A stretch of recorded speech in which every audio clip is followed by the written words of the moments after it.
right, I'm about to jump right into liquor. How excited I am because it's afternoon. We got to jump into the liquor for sure. Yeah. It's been a stressful week for everybody. Yeah. Everybody's got to unwind a little bit, you know? Just relax. Chill out.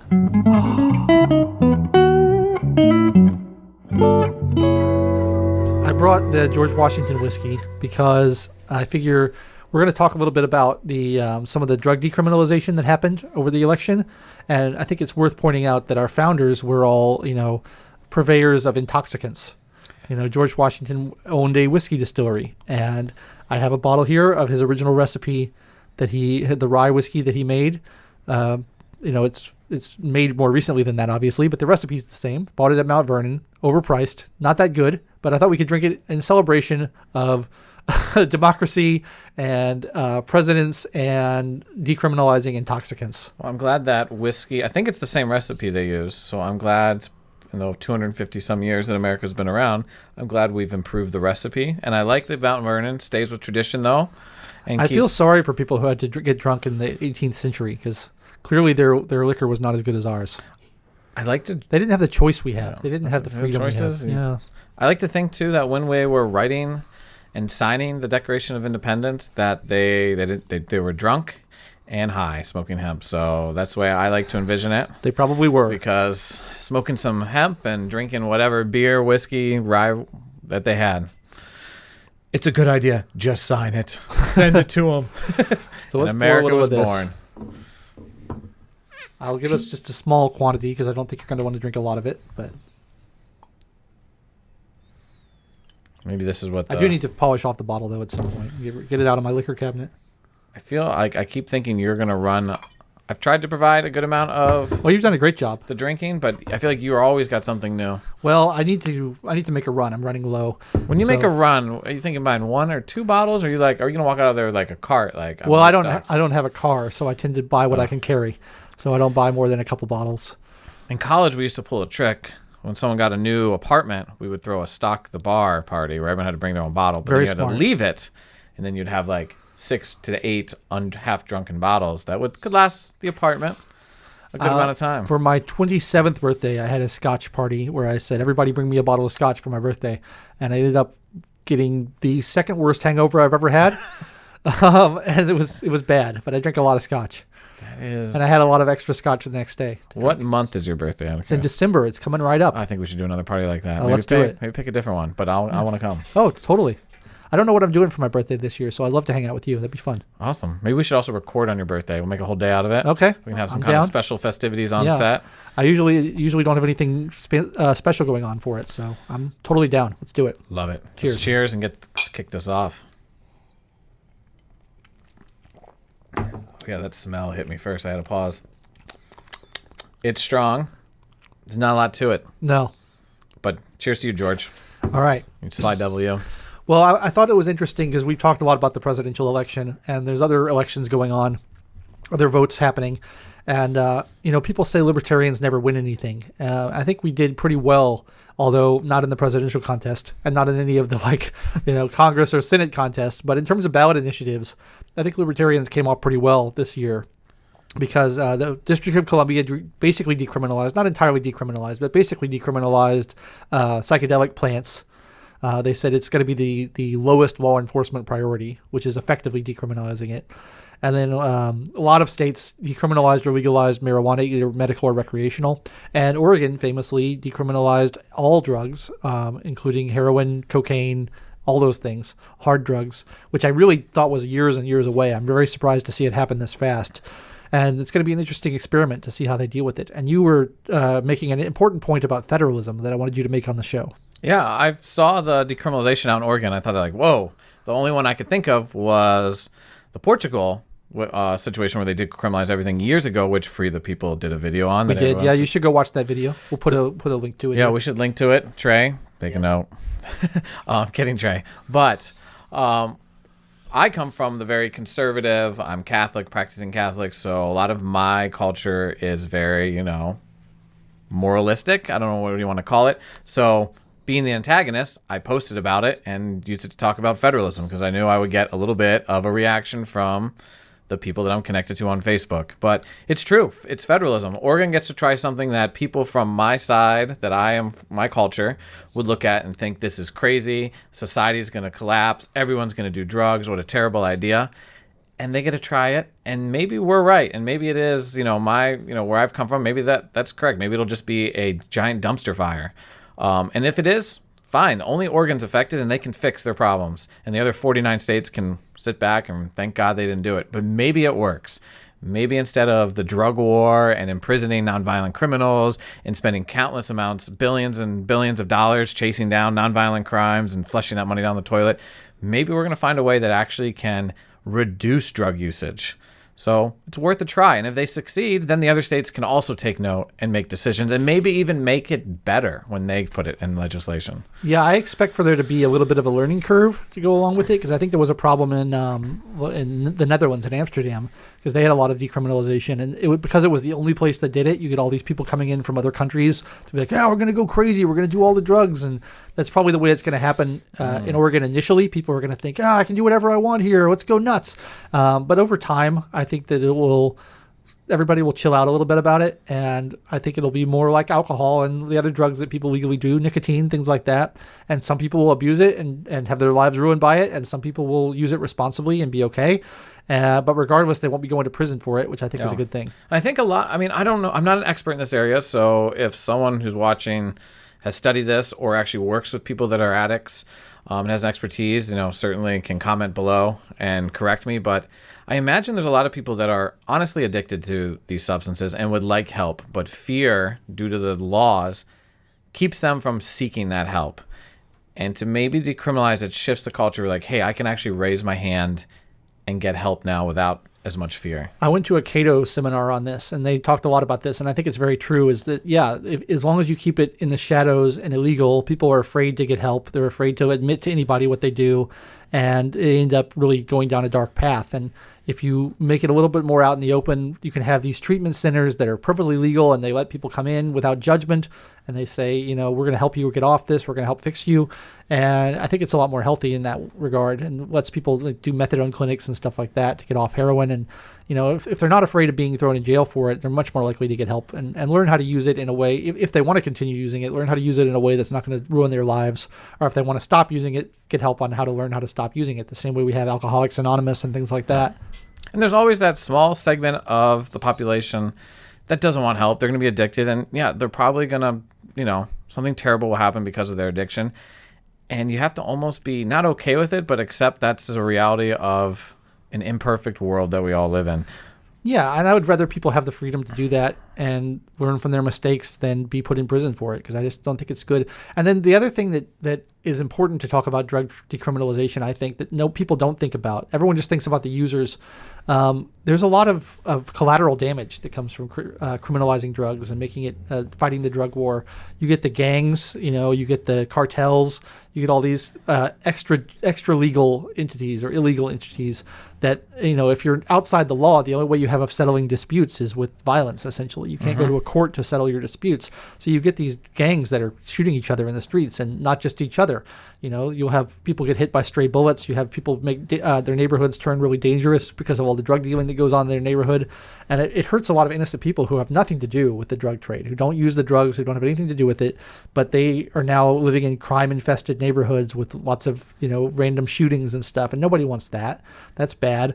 And so my major motivation for wanting these things decriminalized is I feel bad for those people who, they're perfectly innocent, they just want to live their lives, but because of the drug war, they're embroiled in this situation where violence is all around them, and it's really scary. Do you think that if, let's just, create a pretend world, if America ended the drug war, or maybe that entails decriminalizing everything, do you think that would undermine and disrupt the drug cartel and all the drug violence in Mexico and Central and South America? Absolutely. I mean, so much of the drug cartels in those states are dependent on American business. And if you're not buying it from a drug cartel in Mexico, you can buy it from, Johnson & Johnson, or, like one of the cigarette companies, Philip Morris or something. You buy it from them instead of these Mexican cartels. It's fine. Not a problem.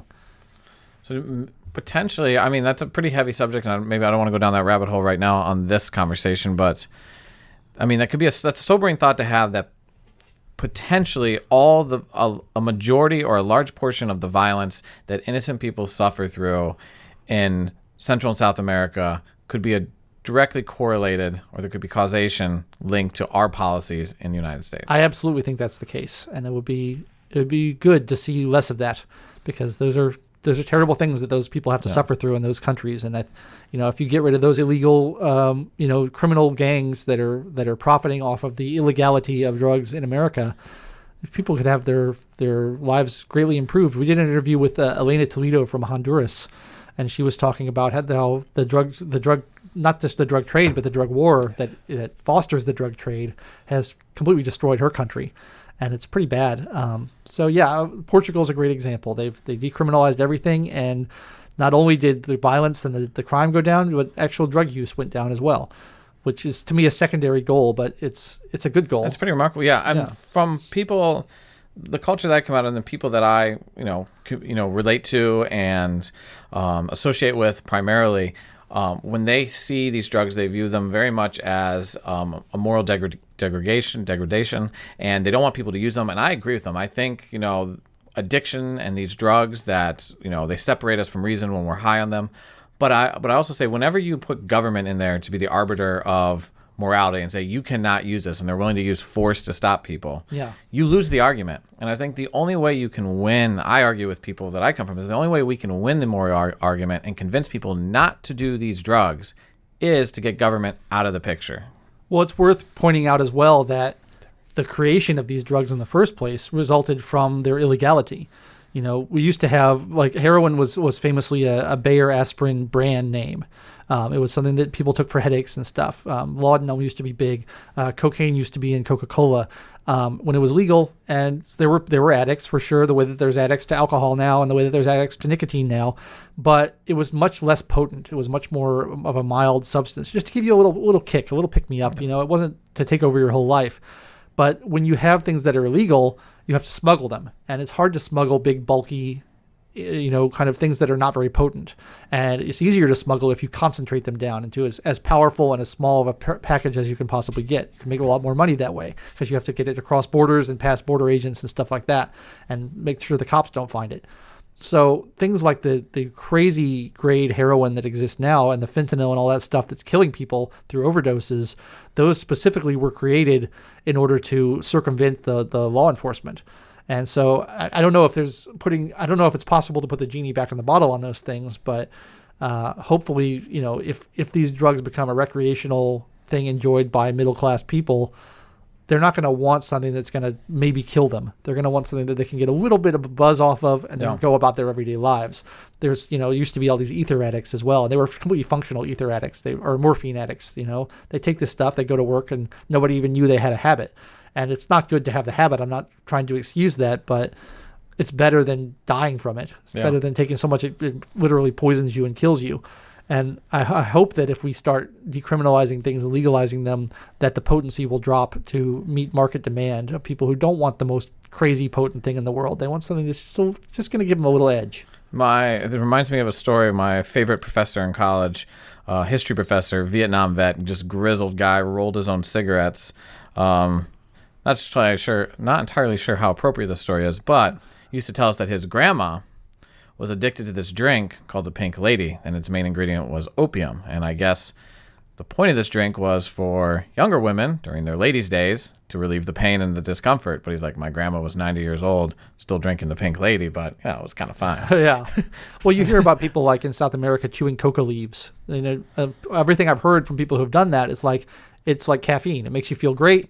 You're fine. You get to enjoy your day, and then you go about your business. Yeah, there's that. But you don't have a heart attack from chewing on a coca leaf the way you would from potentially snorting cocaine. I'm thinking about River Phoenix, who, I think he did cocaine once and immediately had a heart attack and died. That's scary stuff. And having it more raw and more natural and more accessible, I think, is a lot healthier for people than having these crazy concentrated substances that are just trying to get under the radar so that you can, circumvent law enforcement. There's that famous Maryland basketball player, like Lenny Bias, who was drafted 3rd overall by the Boston Celtics and was supposed to be the second coming to Michael Jordan.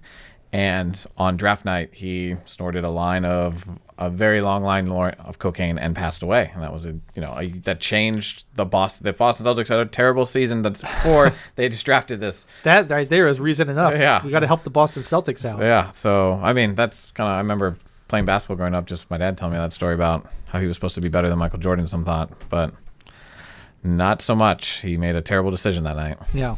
But it's not only drug legalization that was a libertarian winner on the ballots. I was very surprised to see California passed a few ballot initiatives that seems to go very against the Californian ethos, and I was very happy to see they famously kind of banned. They didn't ban it, but they regulated Uber and Lyft and ride-sharing services to the extent that it was pretty much impossible for them to operate in that state because they had to pay all these benefits to their employees, and they couldn't make it economically work. They repealed that. And now Uber is going to be able to hire contract workers the same way they do in most other states. And you'll have less expensive ride-sharing apps in California. And you're going to preserve that business, that innovative business.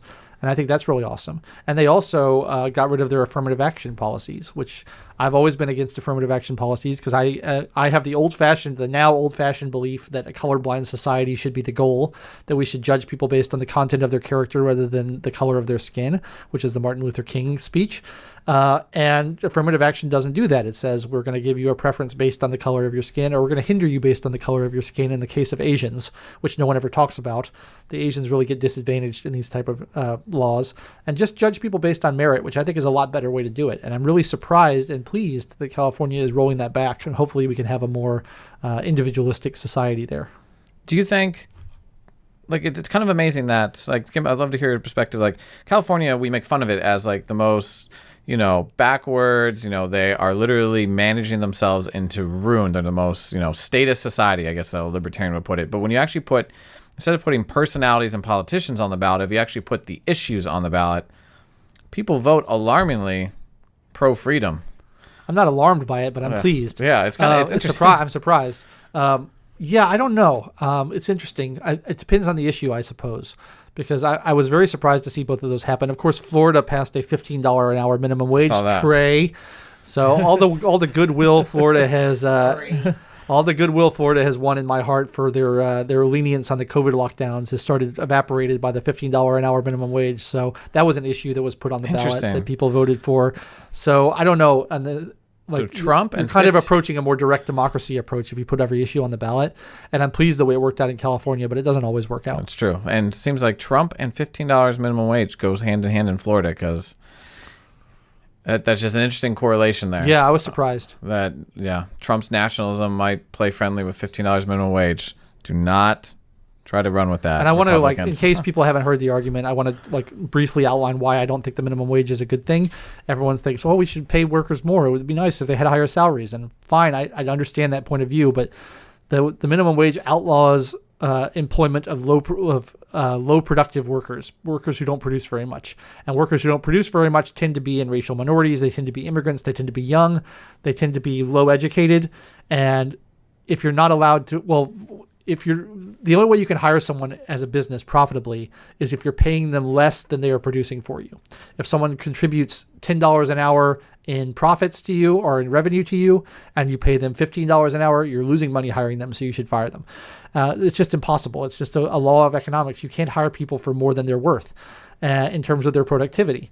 And so what the minimum wage does, it says you have to pay this amount to people, but if they don't produce that much, then you just can't hire them. And there's lots of people out there who are not capable because of their lack of education, because of their lack of maybe English skills, things like that. They're not capable of producing $15 an hour worth of revenue for their employer. So they just can't be hired. It's basically forbidding them. It's cutting off the lower rungs of the ladder of employment, and it's really disadvantaging people who really need jobs and really need to be able to get experience and get job skills that they can then, and get contacts that they can then leverage into a higher wage later on.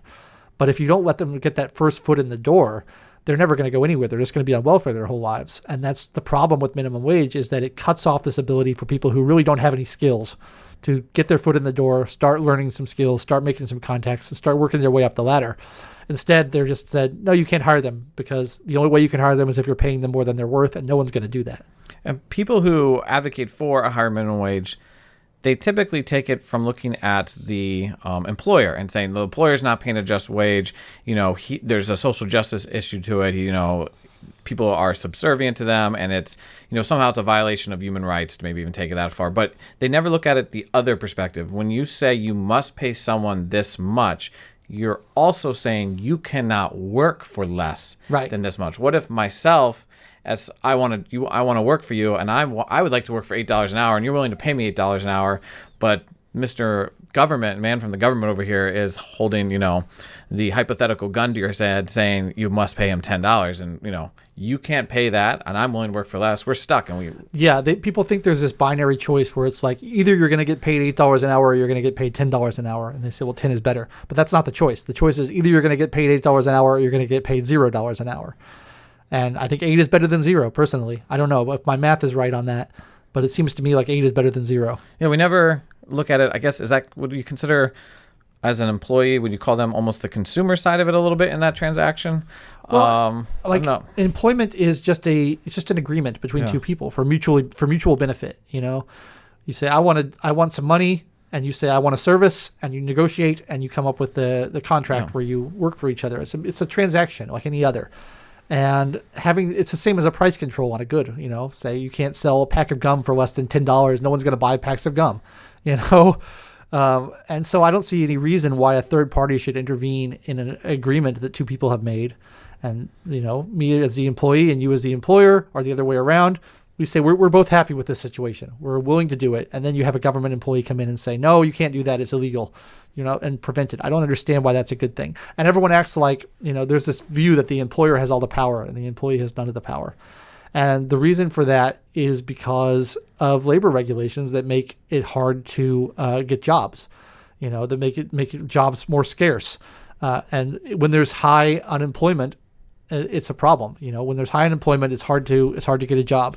But if you relax these labor regulations and you have close to full employment, then suddenly the power shifts because the employer needs employees to do their job. Like, I want to start a business, I need to hire people, and there are no people because everyone's already got a job.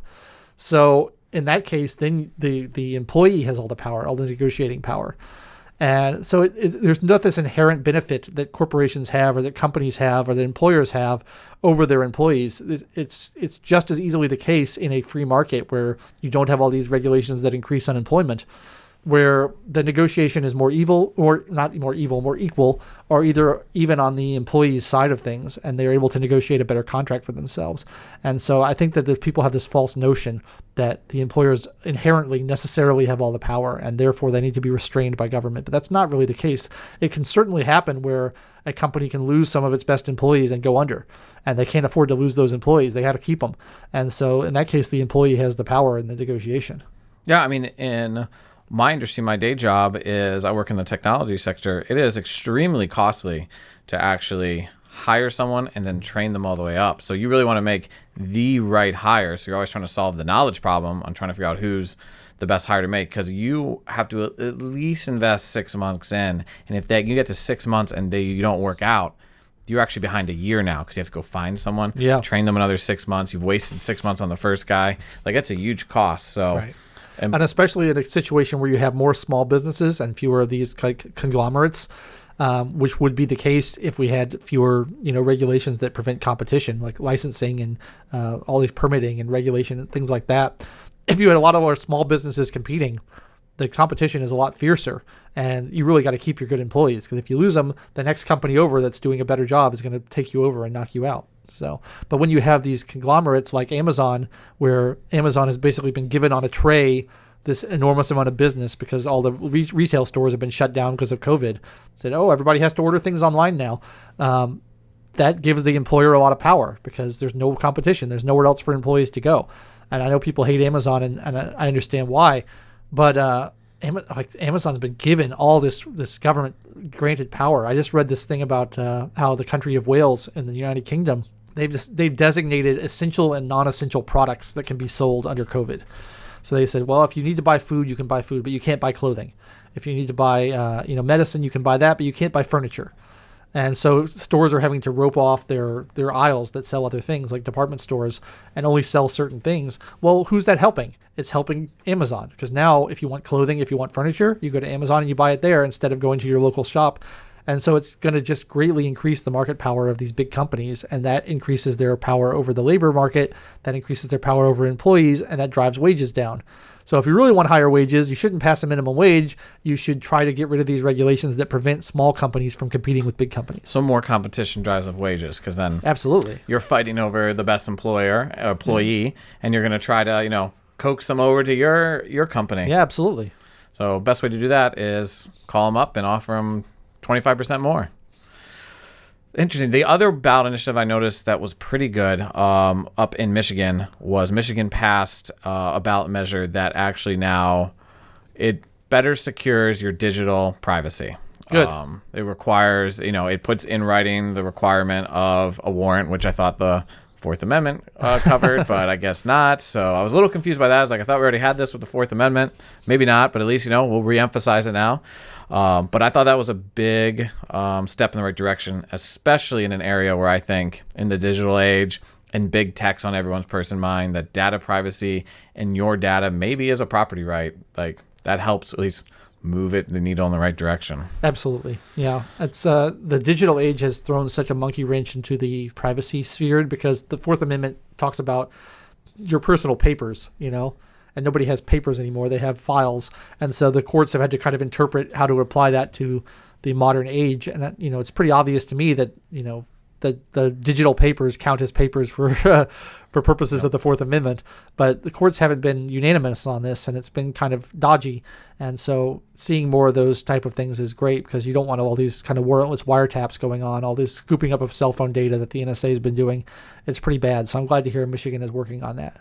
Now, I want to go back real quick to the one point you had where early on I'm thinking like, wow, when you put these issues on the ballot, even in, a progressive, fairyland that California fancies itself, people seem to make the right decisions. But contrary to that point, you pointed out Florida here is jacking up the minimum wage, where they also overwhelmingly voted for Trump over Biden and the left. So do you think there's a good balance to strike between this direct democracy where we're just going to vote on the laws on the ballots versus sending representatives or experts, I guess, people who know a little bit more than us to go represent us? Like, is there a healthy balance between the two? Have you thought about that? I haven't given it much thought, but I think there probably is. Like, you definitely don't want every issue on the ballot, because things are complicated and the people aren't necessarily going to know anything about it. And depending on the way it's worded on the ballot, which can very drastically influence how people vote on these things. I think the affirmative action thing in California, they use the word diversity a lot in that. And so that's what got them to vote for it, was the way it was worded with diversity. So it's easy to manipulate the vote, but based on the way you word the ballot initiatives. So it's potentially dangerous if you put issues that are not well understood and are maybe worded badly on a ballot to direct democracy. But on the other hand, there's certain things that are beneficial to the entrenched political class that go onto the ballot that would not ordinarily be on a ballot that they'd vote for in Congress. Things probably like foreign policy is a good example, where the generals and the military-industrial complex, the contractors, all want that to keep going on. I bet if you put things like wars on ballots, you get less wars. Like, hey, let's have a ballot initiative. Should we have war with Iran? I think that would get defeated. Maybe I'm being optimistic there, but I can't imagine Americans directly voting for war with Iran, or war with Yemen, or war with Saudi Arabia, or whatever country it is, Afghanistan. After 9/11, they obviously would have voted for war, but in most cases, I don't think they would. So that might be better. It depends on to what extent the political class has a vested interest in pursuing these things versus what the popular sentiment is about them.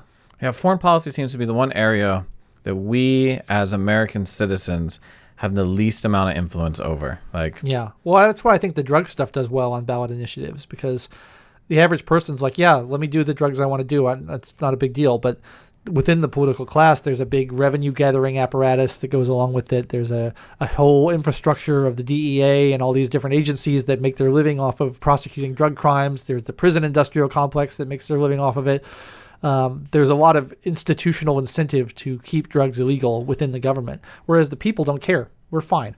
So in those type of issues, I think it's better off doing ballot initiatives. But for things that are like maybe labor regulations, things that are framed as like workers' rights or, human rights, like access to healthcare, things like that, people don't understand those issues. They're complicated. And so putting them on a ballot, I think you're going to get some bad results because people think, yeah, I should have free healthcare. And they don't appreciate the kind of the cost or the difficulty or the fact that nothing is free. You can't have free healthcare. That's a myth. It's going to cause all kinds of other problems, which it has in other countries. So those kind of things I don't think is a good idea to put on ballots. I feel like if you put $15 minimum wage on every ballot in 50 states, the majority would pass it. I think so. Yes. Now, because it sounds good. It's a feel good kind of thing. It's like, yeah, we all want to make more money. Let's make more money. Yeah. But the kind of Bastiat seen and the unseen, people see what they see. They see, oh, $15 an hour is better than $10 an hour. I want that. But they don't see all the things that go on behind the scenes that make that actually a bad thing for workers and especially for underprivileged workers. Now, one other ballot initiative I'm bringing up is one we had right here in Virginia because there's kind of an interesting story with it. We passed one ballot initiative was that we have redistricting coming up because of the census. And typically, it was the party in control gets to draw the lines.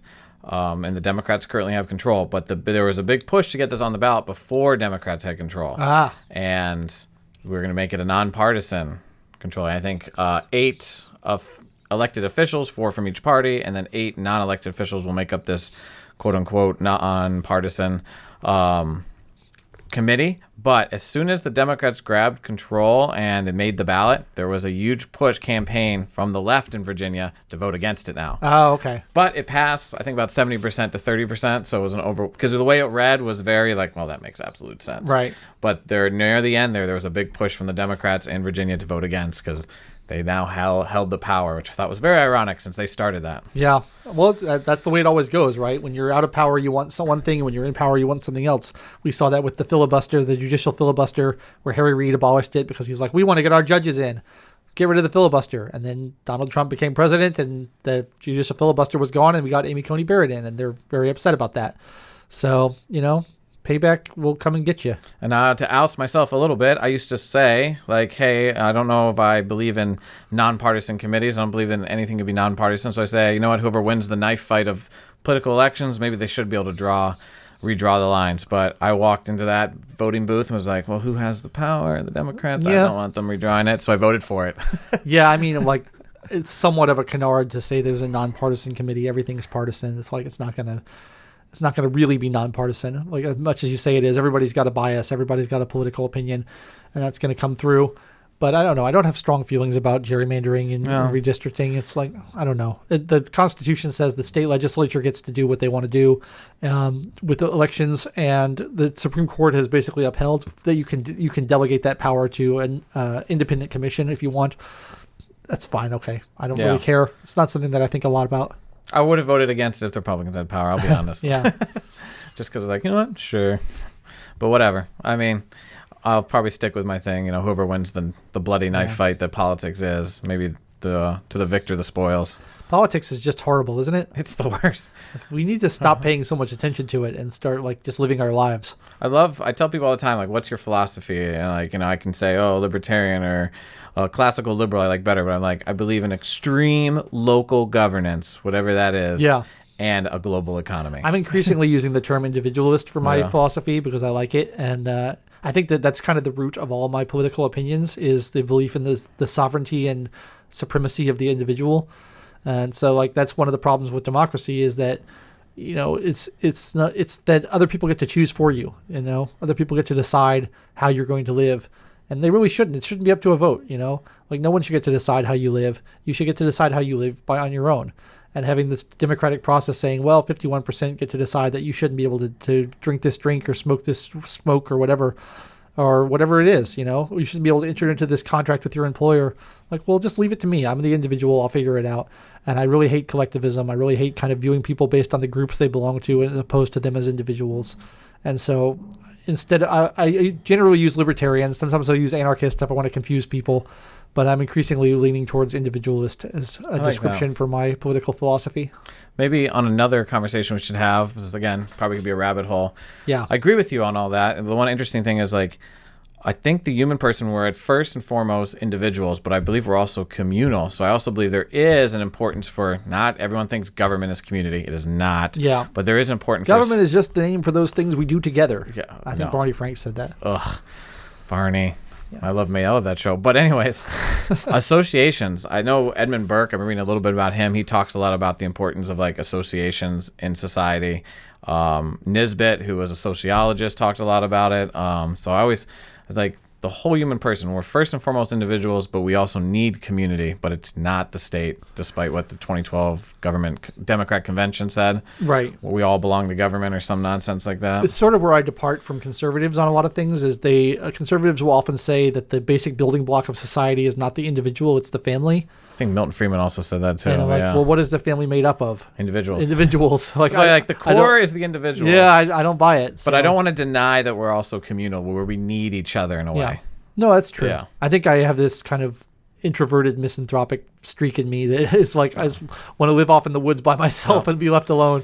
So I don't entirely agree with conservatives. Some days on that. I'm with you on that. Yeah. But maybe a topic we'll dive into on another episode philosophically. Definitely. Awesome, sir. All right. Well, we'll see how these elections continue to go, and hopefully the next 4 years will be decent. Hopefully just peaceful and relaxing. Yeah. Wouldn't that be nice? We can wish. Probably not. Yeah. Cheers, sir. Cheers. I drank all my Washington whiskey. I'm proud of you.